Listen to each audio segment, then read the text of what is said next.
Niko na mkazi mwingine wa Tambarani, mzawa kabisa wa hapa, naongea naye pia machache tueleze kuhusu mji wao wa Tambarani. Kiongozi, kwema kabisa? Alhamdulillah rabbil alamin, kwema tu, tumshukuru Mwenyezi Mungu mpaka sasa. Jina lako? Mimi jina langu mashuhuri Bakari Abbas Muhammad Mshirazi. Ni mzawa kabisa wa hapa? Mimi ni mzawa kabisa wa hapa, baba na baba, bibi na bibi na babu wote wanatokea hapa. Kifupi na maziara mawili ambako ya kuishi hapa. Mimi uliniambia kwamba umesafiri mikoa kadhaa, ila ukienda kule ukilala usingizini nafsi nakwambia nyumbani kuna kuhusu. Nenda nyumbani. Kwa nini pengine umekuwa ni mgumu kuwa mbali na nyumbani? Kuna kipi ambacho kinakufanya uendelee kubaki kwenu? Wengine wanaondoka kabisa, hawarudi. Anaweza sema mpaka kafikia kwamba nirudi nyumbani, au labda nimefikia kwamba niambiwe rudi nyumbani. Kuna vitu ambavyo kwa vya asili vinatakiwa kwamba mimi nivifuatize, na lazima nirudi nyumbani, na kweli nimefika nyumbani. Nipo nyumbani, namshukuru Mwenyezi Mungu, na nimetembea katika sehemu mbalimbali. Sasa nimerudi nyumbani, na kila liliopo nyumbani mimi nakabiliana nalo. Kwa shida na raha na dhiki nimekubali, kwa sababu nimekubali kuambiwa kwamba rudi nyumbani. Kwa hiyo nimekubali kurudi nyumbani. Tambarani ina sifa nyingi sana, ina historia kubwa sana. Miongoni mwa watu ambao wanazungumzwa, baadhi pia wasanii wanawaimba, ni Jumbe na Mwinyi Akida, watu wa zamani ambao hapa kwenu mnajivunia. Na niliongea na mkazi wa hapa, akanielezea jinsi ambavyo watu wale walikuwa na uwezo na maajabu yake. Wewe pia nataka kidogo nisikie mtazamo wako, unawazungumziaje Jumbe na Mwinyi Akida? Kwako walikuwa ni akina nani? Watu wa aina gani? Hawa kwanza ni wazee wetu ambao kwa walikuwa ni wa muda mrefu, na Mwenyezi Mungu alijalia kwamba mpaka hawa wakafikia kaitwa Jumbe na Mwinyi Akida. Ni watu ambao kwa kwamba Mwenyezi Mungu aliwapenda kuwapa afya kubwa, na walikuwa na nguvu nyingi sana, na wao zaidi ilikuwa zaidi ni kutetea kijiji chao kisionelewe. Endapokuwa labda utakuwa umefanya mambo ya ajabu, wao tayari kujitolea kwa lolote. Na sio watu kwamba labda na watu wa vurugu, labda ataingia sehemu mji wa watu labda wafanye vurugu.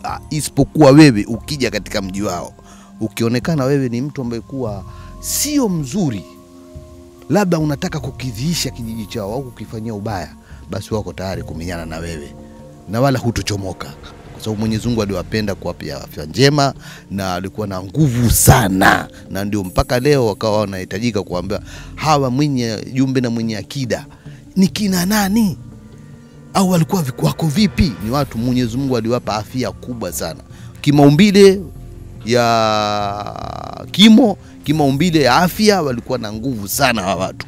Ndio maana ikafikia bwana mpaka leo bado wanazungumziwa habari kama hiyo. Miili yao ilikuwaje? Miili yao mabana, kwanza katika historia tulioipata kwamba katika kuumbwa kwao, yani alivyo kama kuvulia shati, hichi kifua chake kina fupa lilopita moja kwa moja hapa. Yani yeye yaweza kaa kwamba kusema kwamba akikunji kifua chake hakikunjiki.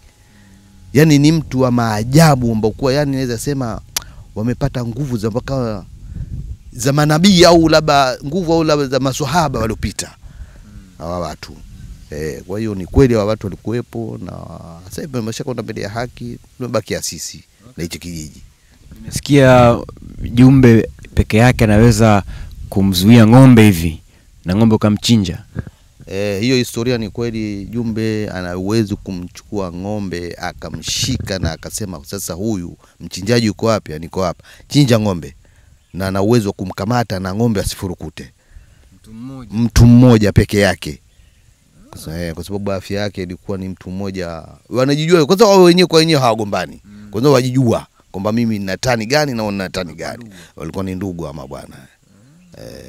Kwa hiyo ndio hivi. Tambarani ilipata mashujaa wawili ambao walikuwa wakitetea mji wao. Sawa. Lakini kati ya moja kati ya historia kubwa hapa, Washirazi wale wa uzao wasema Makame Umma hawali papa. Wewe pia ni miongoni mwao? Mimi ni miongoni mwao. Kwa testa kubwa pia tunazifanya kwa watoto wangu pamoja na wazaa. Endapokuwa labda nimemzaa mtoto, nikihakikisha kwamba kweli mtoto wangu na uwezo kuchukua hata kipande kidogo tu nikamlisha, nikajua kwamba kweli huyu ni mtoto wangu, na nikampa papa yule anapata dhara. anafanya mapele mengi mwilini, basi najua kwamba hii ni damu yangu. Kwa hilo tunajivunia kwa hilo sisi. Hilo tunajivunia na ni hakika, na mpaka leo mimi sili papa, yani kiufupi. Yani nikiwa kwamba nina wasiwasi kwamba huyu mtoto wangu kweli, basi mimi nakwenda kuchukua papa, kipande cha papa. Aidha nikichome au nikipike mchuzi. Basi nimlishe tu. Basi pale pale atafanya madonda. Mpaka asubuhi atakuwa na madonda makubwa ya kutoka maji. Hiyo ni asidi, ipo kweli, wala sio uongo. Na baada umepata historia kwa mtu mwingine aliyopita alikueleza, na mimi nakuogeleza tena kwa mara ya pili, hilo ni swala lipo kwenye Washirazi. Hali papa, yani Makameuma hawali papa. Anejua yeye ni Makameuma asilia, hali papa. Labda yeye amechanganya katika maeneo mengine. Sababu damu zinachanganya sasa hivi. Mtu anakwenda wapi. Lakini kama wewe ni Makameuma hasa, wewe huwezi kula papa. Ukala papa wewe utadhurika tu. Ni kweli kabisa. Hiyo ni hakika. Kwa hiyo hakuna haja ya DNA. Hamna habari hiyo. Yaani hicho ni kipimo zile, sio kama kipimo hicho tunakifanya sisi. Toka wazazi. Hicho kipimo unakitumia. Toka wazazi. Kwa hiyo hali halisi ni hiyo. Papa alimuokoa mzee wenu. Papa aliwaokoa wazee wetu ambao wanatoka sehemu za Bahrain, ni wa Shirazi. Kwa hiyo wale walizama, baada ya kuzama wakatokea yule papa ambaye alikuwa anaitwa Papa Upanga. Ndio waliochukua wale wakawapeleka juu.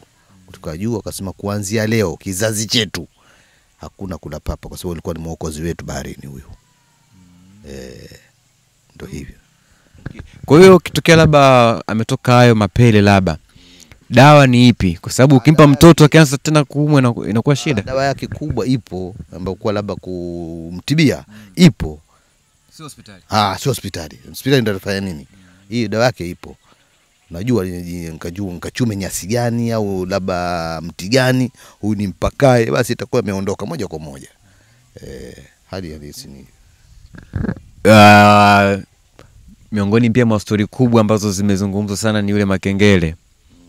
Jini Makengele ambaye alikuja akasumbua sana hapa, lakini mliweza kumdhibiti.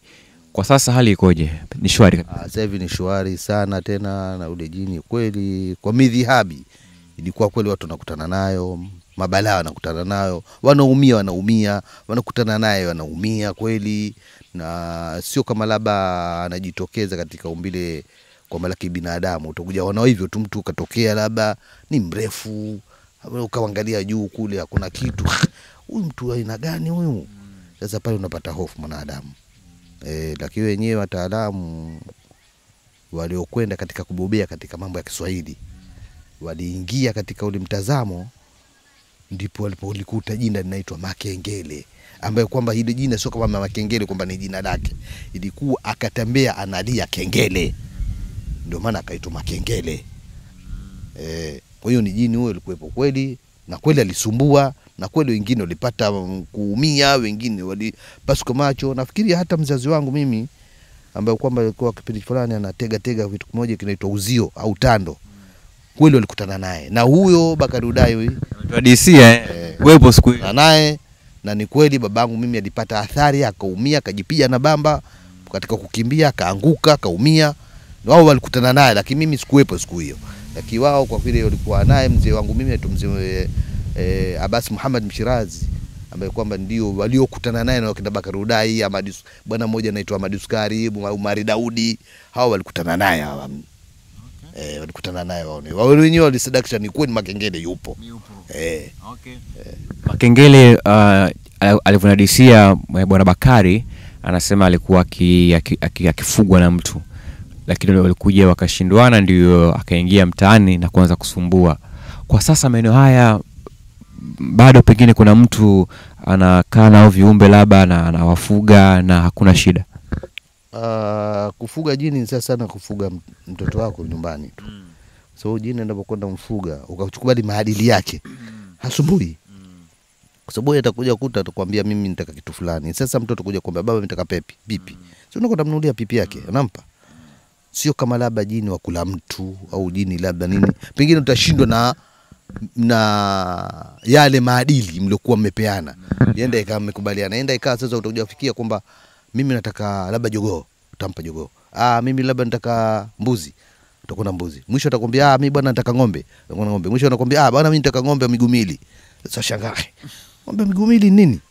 Mtoto kumbe. Hapa sasa mnaposhindana, sasa kila mmoja ana maika kivyake.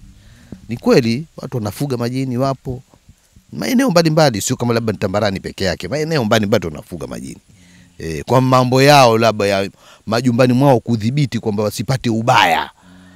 Sio kama mtu anafuga jini kwa ajili labda kwa ajili ya kwamba mimi ni uwe watu. Hakuna anaweza kuua mtu. Jini haui mtu, ni sababu tu inatokana na yeye basi. Lakini anaua mtu ni Mwenyezi Mungu. Ile inatoka kama sababu tu kwake bwana, fulani bwana anafuga majini bwana. Fulani bwana ndio alomuua fulani. Ni sawa, lakini sasa sababu imetokea kwa nani? Kwa jini. Lakini ile maandiko ya Mwenyezi Mungu yameshapita toka mapema. Unaelewa vizuri? Ni kweli jini wanafugwa, ambao kuwa na uwezo wa kufuga majini wanao, na bado wanaendelea watu hapo wanafuga majini na kuya tadhalali na kuya wako nao ndani kabisa na wanazungumza nayo kabisa. Ni kweli kabisa. Na anakuwa yanawasaidia katika koo zao, katika familia zao. Yaani ilikuwa kama ndio ulinzi fulani yani. Inakuwa kama ni ulinzi. Tuchukulie kama serikali yetu. Aidha mimi labda si kiongozi kwamba sitokuwa na ulinzi. Kuna walinzi lazima wawepo. Basi wale inakuwa kama ni ulinzi wake kwa upande wake, sio kama ni mtu mbaya kwamba kudhuru watu. Wale ni walinzi wake tu. Katika watoto wake, wajukuu zake, vitukuu vyake na yeye mwenyewe hana tatizo nao wote. Kwa hiyo hali halisi. Uelewa wako sasa, ikatokea labda ametaka ng'ombe miguu miwili, ukaona haiwezekani, mnafanyaje ili kuweza sasa kufikia makubaliano kati yako na huyo jini ili pasiwe na shida sasa? Mnaepukana sasa. Mnaepukana tu kwamba sasa huyu kashakuwa mbaya kwangu, huyu sio mtu mzuri huyu. Maana wamjua wewe mwenyewe ulikwenda mtafuta au ule unaye ndani. Basi aidha utamrudisha kwao kwa kunda mchukua, au utaona hapa nilipofikia ni chupa hili ngoja nikalitupe baharini huko. Sasa kwa vitu baharini laweza likapasuka ule, sasa akaanza kuzagaa. Anatoka vile. Akatoka ule, sasa akaanza midhiabu yake na balaa zake. Na kwa hiyo ni hivyo. Kule chini nilisikia kulikuwa na nyumba zamani miaka ya nyuma, nyumba ambayo haijatengenezwa na binadamu. Wanasema ile nyumba imetengenezwa na majini, na ilikuwa ina kama jini tu. Hiyo ikoje historia? Historia hiyo ipo, lakini historia hiyo yenda ikawa iko katika mtazamo, kwa sababu mwenye kujua ndio mwenye kuona. Huwezi sema kwa kile kitu kilikuwepo. Je, kilikuwepo kweli? Hapana. Je, asili yake iko wapi? Sehemu fulani. Naweza sema kilikuwepo na nyumba ipo, lakini wenye kuona au wenye elimu ndio wanaojua kwamba hapa palikuwa na kitu fulani, kwa sababu sio na danda kazi zile elimu zao walizonazo. Kwa hiyo sisi tunachukua historia tu kwamba ni kweli nyumba ilikuwepo na wafuasi wake walikuwa wanawatumia hao watu, na kwa hiyo ukaipata ile historia mpaka leo hii lazima unatembea nayo, wala huwezi kukataa, kwa sababu ni kijiji cha asili, ni kijiji cha muda mrefu. Unaelewa? Kwa hiyo kila unalolipata wewe lazima utafaje, utasema hili swali lilikuwepo kweli, na historia za vitabu labda kuandikwa maandishi sizipo. Umeelewa? Kwa hiyo hapo huwezi kataa wewe. Hakuna kitu kizuri kama maandishi. Kwa hiyo unapokuwa dadana kwenye maandishi unajua unajua hii ni kweli habari hii. Hii kumbukumbu unajua hii inaleta kweli. Sasa pale unapata mfunuo wa akili mzuri tu bila tatizo. Historia pia nasema kwamba miaka ya nyuma sana Tambarani, kama inavyosemekana kulikuwa na majini wengi. Ikafikia wakati paka watu kutoka Zanzibar wanakuja kuchukua majini na kuondoka nayo kwenda kuwatumia kufanya shughuli zao. Ni kweli? Hiyo ni kweli. Majini naweza sema walikuwa kweli na wanachukua kweli kwa ajili ya tiba zao za pwani, sio kwa tiba mbaya. Mtu anaweza kuja kama hivi akaona jini mzuri huyu, jini wa pesa huyu, au jini wa utafutaji huyu. Umeelewa? Hata binadamu sisi binadamu iweze kupata labda mke au mwanamke pia akakwambia wewe usifanye kazi, kaa tu mimi nitakupa hela, au ishi tu, kwa shida yako nini? Sasa itokee kwa binadamu, hiyo inatokea. Kwa hiyo hata majini vile vile mtu anaweza kuja akaona jini huyu mzuri, jini wa pesa, acha nimchukue jini mimi nikamfanyie kazi huyu. Kwenda pokona mchukuaji ni yule, unakubaliana, wala hataki maadili yoyote. Yeye ni mradi kwamba mimi najua mimi wamenichukua kwa ajili ya kwenda kufanya nini? Kazi. Ili makusudi na yeye aendeshe maisha yake. Umeelewa? Okay. Kwa hiyo hali ya inakuwa namna hiyo. Okay. Wewe kama mzawa hapa sasa, nini kinakufanya ujivunie kuwa mwana Tambarani? Mji wako unautazama kwa namna gani? Unaupenda kwa namna gani? Ili pengine hata mwingine atamani kuja Tambarani, kutembea, kukaa, kuoa, kuolewa na vitu kama hivyo. Kwanza naweza sema Tambarani ni mji mmoja mtulivu sana. Hauna vurugu. Ni kweli. Yaani vurugu zote zitakuweko huko, lakini hapa hapana vurugu.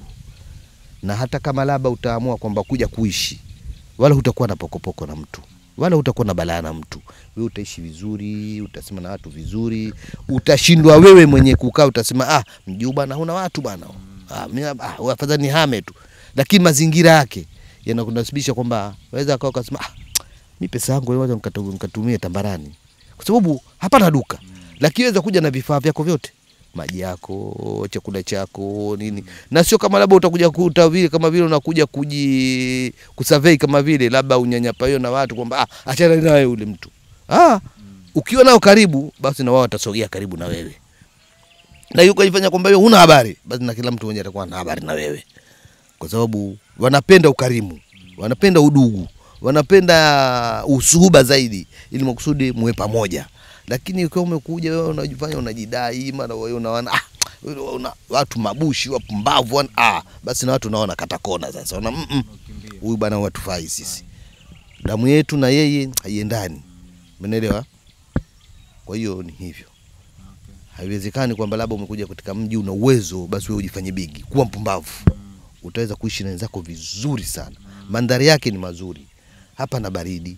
Ni sehemu kwa yenye baridi nzuri tu, joto lake sio kali, sio kama labda utakuwa wewe upate tabu, hangaike. Mna mapori kweli lakini mbu hakuna.